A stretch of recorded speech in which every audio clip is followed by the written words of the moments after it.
Les gens n'ont aucune idée qui vous êtes réellement. Vous êtes le peuple de Dieu. Vous êtes un peuple choisi. Vous êtes un peuple rempli de sa présence. Et je déclare que vous êtes un peuple plein du Saint-Esprit en 2015.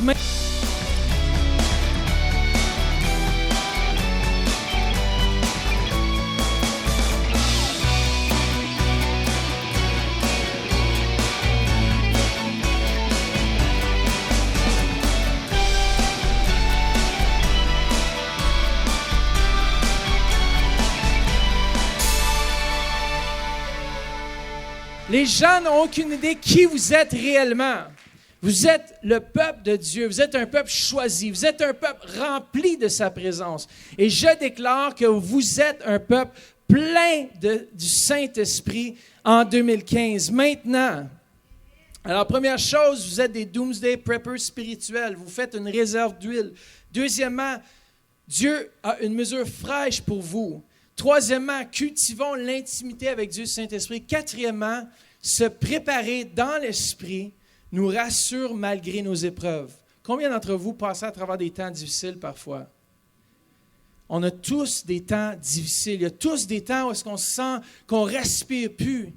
Il y a des temps où est-ce qu'on fait face à l'adversité puis on ne sait pas si on va pouvoir aller jusqu'au bout. Il y a des moments, même dans la pastorale, que j'ai dit, je ne sais pas si je vais aller jusqu'au bout. Il y a des moments donnés, je voulais abandonner la course, mais Dieu m'a tenu par sa grâce, parce que j'ai crié vers lui. J'ai dit, Seigneur, que ta volonté soit faite, que ta volonté soit faite dans ma vie, maintenant, même s'il y a des choses qui ne me tentent pas, même s'il y a des choses qui me tentent pas, que ta volonté soit faite dans ma vie. Et peut-être vous faites face à des situations qui semblent incroyable, qui semble vraiment grande. Je me rappellerai en Suisse, j'étais allé dans les montagnes, j'ai monté bien haut dans les montagnes, en perdre le souffle. Et les Suisses, eux, sont habitués dans les montagnes, c'est comme des biches, tu vois. Ça saute d'un rocher à l'autre, puis je dis, écoute, moi, j'étais une biche canadienne, là, je ne vois pas les montagnes. C'était des jeunes, puis eux avaient l'habitude, on était à la pêche au saumon ou à la truite dans les ruisseaux, puis finalement, on n'a pas pris de poisson. Mais on a eu toute une aventure à marche. Puis tout à coup, on a dit, pourquoi on ne traverse pas la montagne, on descend la montagne, mais de l'autre côté, en cause on était plus près du sommet, que tout redescendre, puis c'était déjà tout un trajet qu'on avait monté. J'ai dit, ben OK, on va essayer. Juste en montant, il y avait des cailloux qui glissaient, là, puis c'était terrible. Eux, ils montaient ça en courant presque. Puis moi, j'étais comme, écoute, là, il faut que vous m'attendiez un peu. Je ne suis pas habitué aux hauteurs, puis je ne suis pas habitué à ces sentiers-là, là. Nous, c'est plat au Canada, là. C'est arrivé de l'autre côté, c'était pire le scénario que redescendre où qu'on avait monté. Je dis, oh, les boys, là, vous m'amenez vraiment dans une situation, j'ai une famille, j'ai des enfants. Là, j'arrive, il y avait un endroit que je devais sauter. Il y a un endroit, là, que puis c'est un précipice de 200 mètres. C'est vraiment 200 mètres le précipice, puis c'était tout escarpé comme ça. Au milieu, environ à 5 pieds, c'est beaucoup 5 pieds, là, c'est environ ma grandeur, là, mais un peu moins, là, 5 pieds, je suis 6 pieds 6. Hein. Il y avait 5 pieds et 5 pieds. Au milieu du précipice, il y avait un buisson avec un câble qui était suspendu là, je ne sais pas par hasard, mais je pense que c'est Dieu qui a fait en sorte que quelqu'un avait suspendu un câble là avant.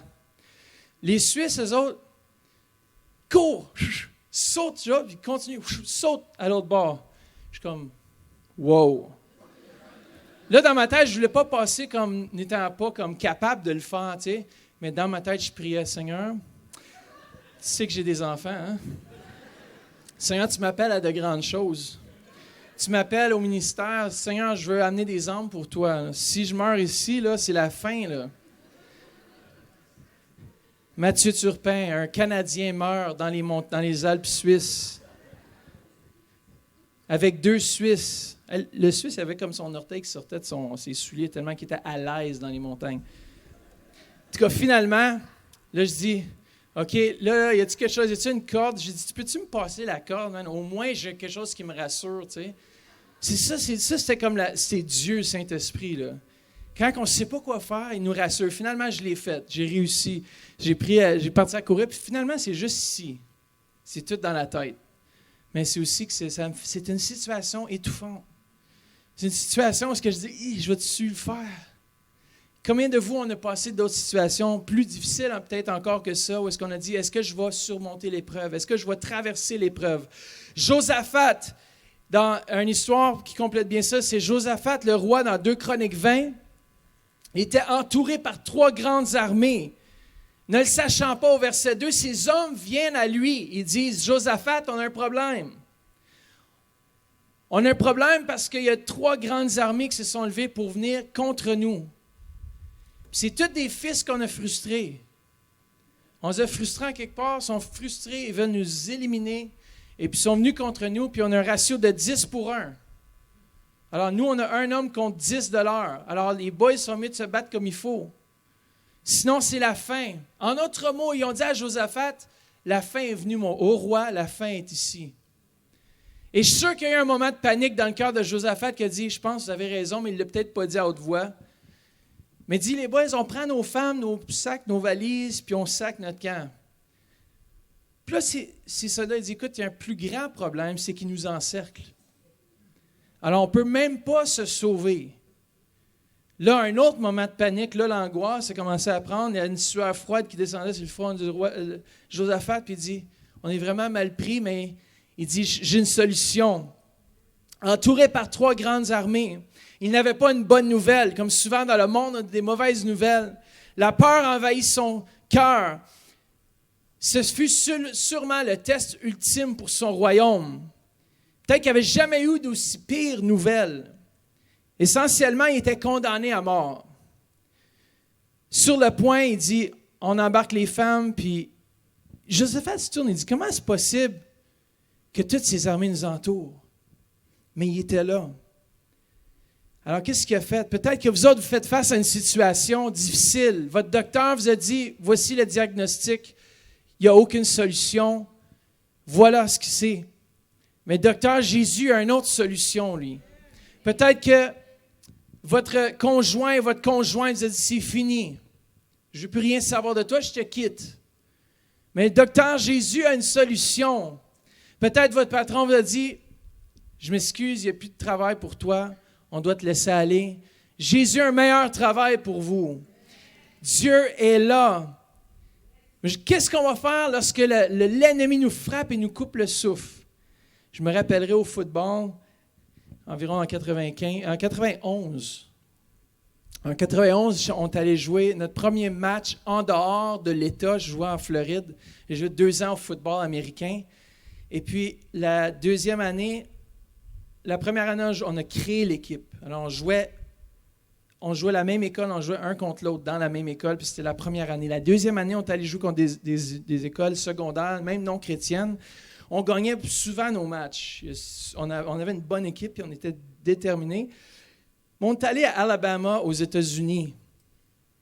Puis, nos coachs avaient organisé la première joute en dehors de l'État, puis ils étaient tous fiers de dire, écoute, on y va les boys. Tu sais, on était des 9e, 10e années. Ce qu'ils n'avaient pas pensé, nos coachs, puis étaient tellement réjouis qu'on puisse sortir en dehors de l'État, c'était des 11e et 12e années. Vous savez, entre 9, 10, 11, 12, entre un 9e année et une 12e année, c'est rendu des hommes en 12e année. C'est plus rendu des enfants de 9e année, là. Moi, je me considérais presque un enfant. J'étais un peu plus vieux, mais on était là face à ces géants. Puis je me rappellerai toujours, il y a une couple de gars qui étaient... tu sais, il y avait de la misère à se relever sur notre équipe, puis on était habitués, on se pratiquait, on se tapait dedans, tout. Mais là, c'était des gros coups, là. Là, la moitié de l'équipe était morte. Comme on avait de la misère à se relever, toutes nos lignes étaient comme abattues. C'était vraiment le massacre, là. Si vous ne connaissez pas le football, là, c'était... On se faisait comme lancer comme des serviettes mouillées, là. Je me rappelle, je m'ai fait frapper dans le ventre tellement fort par un gars, là, il était plus grand que moi, même. Moi, j'étais assez grand déjà, mais pah! J'ai vu des étoiles. J'ai dit, ça y est, c'est la promesse la promesse d'Abraham. Pour me réveiller, je respirais plus. Je respirais plus, mes coachs étaient autour de moi, puis ils disaient, es-tu correct, es-tu correct? J'ai dit, non, je suis pas correct, je suis plus capable de respirer. Je m'ai fait couper le souffle d'un coup. Finalement, mes coachs ont dit, fais juste prendre ce relax, ça va venir, tu vas pouvoir respirer bientôt. Vous savez, quand les nouvelles sont comme ça, c'est pas super bien. Hein? Il dit, ça va décoller, c'est les poumons qui se sont juste collés ensemble en cause que l'impact est trop sévère. Et ça va se décoller tranquillement. Fait juste prends des grands, si tu peux, respire à la mesure que tu peux, puis respire. Oh boy. J'étais pas le seul qui s'est fait dans notre équipe. Il y a 2-3 autres aussi qui sont faits. Je me rappellerai un jour, finalement j'ai survécu, là, mais le lendemain dans l'autobus, c'était vraiment drôle parce que personne parlait. Personne. Puis pourtant, quand on est arrivé là-bas, là, c'est « Waouh! On va gagner! On est les meilleurs! On est plus forts! » En revenant, il n'y avait pas un bruit. T'as juste le quarterback qui a dit « On va faire mieux les boys la prochaine fois. »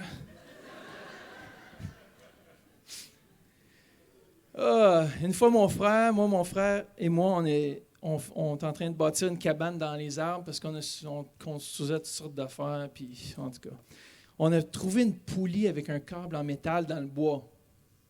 C'est que là, on a décidé d'attacher ça en haut environ à 10-12 pieds, qui est environ 3 mètres et demi, environ 4 mètres. On a attaché la corde en haut sur l'arbre et puis on a attaché en bas sur un autre arbre. Mais ce qu'on n'a pas pensé, c'est que quand ça descend sur une poulie, là, le seul coussin qu'on avait figuré, c'était l'arbre. J'ai dit, de toute façon, c'est sûr qu'on ne va pas plus loin que là. Mais on n'a pas figuré, genre, qu'en rentrant dans l'arbre, là, ça fesse. C'est dur, là. C'est un bois dur, un arbre. Hein? C'est plus solide que nous, là. Mais en tout cas, on n'avait pas calculé ça, mais on ne s'est même pas rendu à l'arbre. Mon frère, il dit, on y va. J'ai dit, mon frère, c'était toujours lui qui faisait les choses en premier. Je disais, vas-y, essaye-le en premier, puis si ça marche, je vais y aller en deuxième. Il osait tout le temps faire les affaires avant moi. Ça fait que, il se lance. Et les 2 pieds, tu sais, comme, la corde lâche. Parce que tu ne peux pas faire un nœud dans une corde de métal, ça ne tient pas. Ça fait qu'aussitôt qu'il est parti, il est environ à 10 pieds, puis ses pattes étaient de même comme ça, comme si c'était pour faire Tarzan. Mais tout à coup, là, la banane a lâché.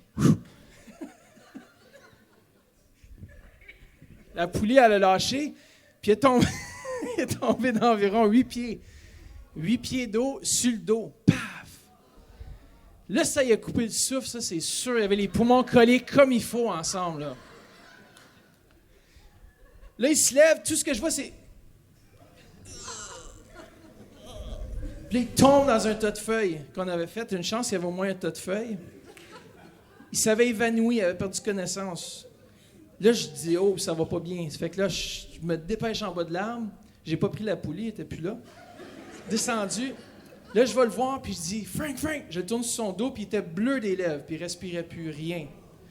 Là, il a besoin du souffle de vie, il a besoin de quelque chose. Mon père faisait sa sieste, il était environ 1h30 l'après-midi. J'ai dit, personne, il faut qu'il sache ce qui se passe. Surtout pas ma mère, elle va paniquer. Là, je pince le nez à mon frère, c'est la première fois que j'ai donné un bec à mon frère, c'est là.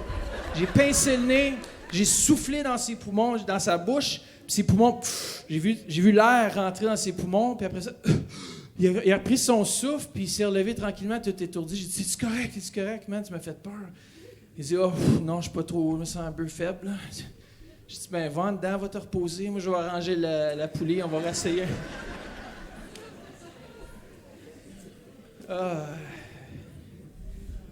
En tout cas, finalement, on a fait des choses. Un autre fois aussi, le coffre d'outils en bois. On avait un gros coffre d'outils. Mon frère était en bas en train de déclouer les planches, puis moi, je tapais en haut, tac, tac. Puis le coffre d'outils qui faisait ting, ting, ting. Typiquement comme dans les cartoons, tu sais. Il y avait des outils là-dedans pesants, des tournevis, des vis, des clous. En bois, là, c'est une grosse chose en bois. Là, je tapais. Mon frère était en bas en train d'enlever des clous des planches, puis...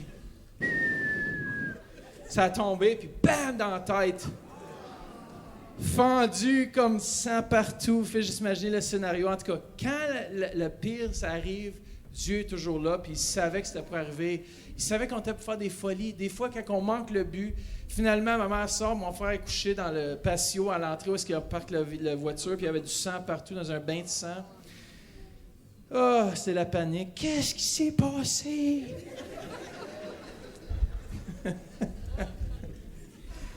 On a tous survécu à ces moments difficiles. Comme le roi Josaphat a sûrement mis ses mains dans son visage, a commencé à pleurer, il dit « Qu'est-ce qui se passe? » Une fois qu'il a surmonté l'épreuve et qu'il a fait confiance à Dieu, il est allé chercher plus loin. Il est allé chercher la face de Dieu, il est allé prier son Dieu. Lorsque nous sommes dans la misère, lorsque nous sommes dans le trouble, nous avons une solution en tant qu'enfants de Dieu, c'est qu'on peut aller chercher d'autres réserves. Lorsque la réserve que vous avez ne suffit pas, Dieu peut aller nous donner d'autres réserves pour faire face à les situations à laquelle on se trouve. Dieu est sans limite. Dieu a du stock sans limite. On peut aller chercher de lui plus. Une réserve d'huile pour mes Doomsday Preppers spirituels. Deuxièmement, Dieu a une mesure d'huile fraîche. Troisièmement, cultivons l'intimité avec Dieu le Saint-Esprit. Quatrièmement, on doit se préparer dans l'esprit et ceci nous rassure malgré nos épreuves. Cinquièmement, aller chercher d'autres réserves d'huile. Josaphat, ça nous dit dans 2 Chroniques 20 au verset 3, Josaphat se disposa à chercher l'Éternel et il publia un jeûne pour tout Juda. Voici les 3 choses que Josaphat a fait qui va nous donner le succès aujourd'hui. Il rappela à Dieu qui il était. Dieu, il a fait une prière puissante devant le peuple d'Israël ici. Il a dit, Seigneur, tu es celui qui est sorti, tu es tellement merveilleux, tu es puissant, tu es El Shaddai, tu es Jéhovah Jireh, tu es celui qui va nous donner la force, tu es celui qui va nous donner la victoire. Il dit, deuxièmement, il a rappelé Dieu. Qu'est-ce qu'il avait? Il s'est rappelé aussi lui-même ce que Dieu avait fait dans le passé. Dieu, tu l'as fait dans le passé. Tu l'as fait pour mes pères. Tu l'as fait pour mes grands-pères, mes arrière-grands-pères. Aujourd'hui, si tu ne changes pas, tu es le même dans la situation. Et il déclarait ces choses-là. Troisièmement, il a rappelé Dieu ses promesses. Il dit, Seigneur, ta promesse pour ton peuple Israël. Je suis seulement un représentant ici pour toi. Fais, et au moment... Lorsqu'il a tourné ses regards vers le ciel, au moment où vous allez vous tourner vers Dieu, vous allez fixer vos regards sur Jésus dans les moments difficiles, c'est le moment qu'il va répondre. On voit au même instant qu'il termine sa prière que Dieu touche un homme, un prophète dans la congrégation, et le prophète commence à dire « Allez-y contre eux parce que je suis l'Éternel et je suis avec vous. » Au moment où est-ce que tout va sembler noir, où est-ce que tout va sembler... dire que vous êtes fait, que vous allez passer par le divorce, que vous allez perdre votre travail, que vous êtes au-dessus avec vos paiements, vous êtes passé dû, que tout, vous allez perdre votre maison, peu importe la situation, Dieu est encore là et Dieu est au contrôle. Et Dieu va vous faire passer au travers. Et il va envoyer un homme, il va envoyer une femme pour vous dire que non, aujourd'hui, je vous dis que tout est possible. Tout est possible. Bonjour et bienvenue à l'émission Réveil. Ça me fait vraiment plaisir que vous soyez ici avec nous. Moi, c'est Mathieu Turpin et j'ai avec moi aussi mon père, Jean Turpin. Et puis ça nous fait plaisir d'être là. Puis on est vraiment content aujourd'hui de vous avoir à l'émission. Et puis on veut vous partager un sujet aujourd'hui de se préparer. On vit dans des temps difficiles. Lorsqu'on regarde avec les yeux de la chair, lorsqu'on regarde dans le monde aujourd'hui, on voit la douleur, on voit la souffrance, on voit que les gens ils ont besoin de se préparer pour quelque chose qu'ils ne savent pas encore. Les gens nous parlent, c'est la fin des temps. Il y a Costco, un gros magasin au Canada, qui parle de préparer de la nourriture pour une année, pour 4. Alors, les gens se préparent à quelque chose. Les gens ont peur et nous, je vais vous le dire, pourquoi qu'on se prépare, Mathieu? On se prépare parce que Jésus nous dit qu'il va venir nous chercher dans les airs et sur les nuées. Fait que si vous voyez que l'émission Réveil, on n'est pas là un bon matin, vous allez savoir qu'on est parti. Jésus le dit. Yes. Et les gens vont faire à croire, « Oh, c'est les extraterrestres, Mathieu. C'est les extraterrestres qui ont venu les chercher. » Ça ne sera pas les extraterrestres, mais ça va être Jésus de Nazareth qui va venir dans les airs et sur les nuées au son de la trompette. Il va venir chercher son Église glorieuse. 1 Thessaloniciens 4, 17 nous dit « Nous serons tous ensemble enlevés avec eux sur des nuées à la rencontre du Seigneur dans les airs, et ainsi nous serons toujours avec le Seigneur. » Et c'est important aussi parce que Dieu ne nous a pas destinés à la colère. On est ses enfants, Mathieu, et Dieu va nous sortir parce que l'homme, croyez-le ou non, il va se détruire. Yes. Il va se détruire. Ils ne construisent pas les bombes pour les mettre dans un meuble pour que les gens les regardent. Croyez-le, l'homme, son cœur est mauvais et l'homme va se détruire au complet. Mais c'est pour ça que nous, les enfants de Dieu, Dieu va nous amener, Matthieu, et on va être avec lui pour l'éternité. Ouais. Puis c'est ça justement, le message, c'était de se préparer. Puis comment se préparer? Et la dernière émission, on a vu que c'est important d'avoir une réserve d'huile. Les gens aujourd'hui se préparent. On voit un des programmes aux États-Unis, Doomsday Preppers. Les gens se préparent comme s'ils vont vivre éternellement ici-bas. Mais ce n'est pas le cas. On vit ici seulement pendant un certain temps. La Bible nous dit dans Ecclésiaste que la vie, c'est comme une vapeur. Elle est là un instant et le lendemain, elle n'est plus là. C'est justement. Alors, qu'est-ce qu'on fait dans ce temps? Qu'est-ce que notre vie comparée à l'éternité? Si on divise éternité par, disons que la moyenne d'âge d'un homme qui n'est pas trop stressé, c'est peut-être 75-80 ans. S'il y a beaucoup de stress, puis si sa femme le stresse beaucoup, Ouais. 70. Non, je m'excuse, mesdames, on vous aime pareil. Mais la vie est tellement courte, divisée par l'infini, c'est zéro. C'est une vapeur. La Bible est réellement, c'est une vapeur. On doit faire une réserve. On doit avoir quelque chose de plus que ce que le monde a à nous offrir. Et seulement en Dieu. Et on c'est découvre une ça. réserve aussi, Matthieu, pour faire face à toutes ces choses qui se produisent. Yes. Il s'en produit tellement dans le monde. Dieu veut nous remplir nos lampes d'huile, Yes. comme les 10 vierges. Il y en avait 10, 5 étaient folles et 5 étaient sages. Et moi, je fais partie des sages. C'est pour ça que je remplis mon cœur de sa parole. Yes. Amen. La Bible nous dit de ne pas s'enivrer de vin, c'est de la débauche, mais d'être rempli du Saint-Esprit. Exactement. Et je me remplis de l'Esprit de Dieu chaque jour, je bois aux sources de la vie. Puis aussi cultiver une intimité avec Dieu Saint-Esprit, comme ça permet, ça nous donne la paix. Au travers des circonstances, au travers de tout ce qu'on peut faire, cultiver une relation avec Dieu Saint-Esprit nous donne la paix. Est-ce que vous avez la paix réelle aujourd'hui? Ou est-ce que vous regardez les situations dans le monde puis vous êtes troublé? On peut être troublé, on peut voir les choses avec les yeux de la chair et dire « Wow, ça va vraiment pas bien ». Mais à l'intérieur, j'ai une assurance de mon salut. J'ai une assurance que malgré cette vie qui va tellement vite, j'ai une assurance que au jour de ma mort, il y a des anges qui vont m'apporter dans la présence de Dieu et je n'ai rien à craindre. Puis on peut craindre cette vie. La vie ici est difficile. Parfois, on voit des gens prêts à mourir. On voit des gens de notre famille mourir. Et puis, des fois, ils partent sans même savoir où ils vont. Nous, ici, au Centre-Éveil, on veut vous donner l'assurance de votre salut. Et Matthieu, Yes. pas juste cela aussi. Les gens, vous pouvez nous rejoindre chaque matin. C'est ça. Amen, où ce qu'on remplit nos lampes d'huile ensemble. Yes. De 9h à 10h ici au Centre-Éveil. On prie chaque matin. Et c'est là, vous pouvez vous joindre avec nous.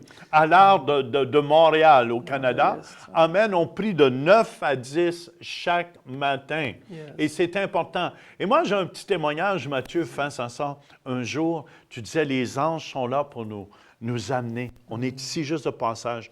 Un jour, j'étais en Afrique et j'ai eu la malaria. Et je pensais je mourrais. Je pensais que c'était fini. Mais je suis honnête avec vous. Je sentais les anges de Dieu. Je m'avais abandonné à la mort. Et parce que je n'ai pas peur de la mort, parce que je sais où je m'en vais. Mais c'est la vérité, qu'est-ce que je vous dis ici. Matthieu, je sentais les anges de Dieu tout autour de moi. Et j'étais prêt à m'en aller avec mon Dieu. Tu étais entouré. La Bible dit que Dieu nous environne. On est environné de ses anges. Et puis, si on donne notre vie à Jésus-Christ, il y a tellement des bonnes choses en réserve pour vous. Moi, je sais que ça commence avec la relation avec Dieu Saint-Esprit. Ça a commencé le jour où j'ai accepté l'œuvre de Jésus-Christ sur la croix. Il est venu mourir il y a 2000 ans sur la croix pour tous mes péchés. J'étais un être pécheur. Ça veut dire que par nature, l'homme est péché. Il fait le péché, la drogue, la boisson, l'adultère, c'est des résultats de qui nous sommes grâce à Adam. Mais Christ qui est venu mourir une fois pour toutes pour nous pardonner tous nos péchés, il est fidèle et juste. Et son nom est Jésus-Christ. Et je vous encourage, si vous n'avez jamais fait de Jésus votre Seigneur et votre Sauveur, donnez-lui toute votre vie aujourd'hui et les choses vont changer. Vous allez vous voir différemment. Je me rappelle le jour où j'ai accepté Jésus, ma vie, je me regardais dans le miroir et je n'étais plus la même personne. Il y a quelque chose en dedans de moi qui a changé. Moi, je me souviens, il était changé au complet. Je ne le reconnaissais plus. Yes. C'était plus mon fils, c'était rendu son fils. Et j'encourage tous les parents à abandonner vos enfants au Seigneur. Yes. Et c'est juste pour vous montrer à la maison comment Jésus est vivant, Mathieu. Ben, juste pour vous démontrer comment Jésus est vivant, il y a une personne ici qui a été guérie. Puis je pense que tu pourrais lire son témoignage en terminant. Exactement. C'est une femme ici qui avait une douleur dans le genou depuis 18 ans. 18 ans Elle a dit, qu'elle ça souffrait. fait 18 ans que j'avais une douleur dans le genou à cause d'une opération qui avait mal tourné. La douleur ne s'arrêtait quasi jamais. Je prenais Tylenol et Advil, mais cela n'enlevait que 50 % de la douleur. Souvent, en marchant, ma jambe lâchait et il fallait que je m'essaye le plus vite possible car la douleur était atroce. Un dimanche en septembre, pendant l'adoration, j'avais terriblement mal, mais je m'efforçais à danser. Quand Ramona expliquait qu'elle ne s'avançait pas pour recevoir une prière de guérison car elle préférait laisser quelqu'un d'autre, qu'elle estimait plus malade qu'elle, recevoir à sa place, je me suis identifié à cela et j'ai senti une chaleur venir sur moi. Plus tard dans la soirée, Jim a prêché et le pasteur Jean a fait appel pour les personnes qui avaient du métal dans les jambes. Il était convaincu que les jambes allaient repousser, que les métaux disparaîtraient et que les malades guériraient. Mais j'ai dit au Seigneur, ce n'est pas mon tour.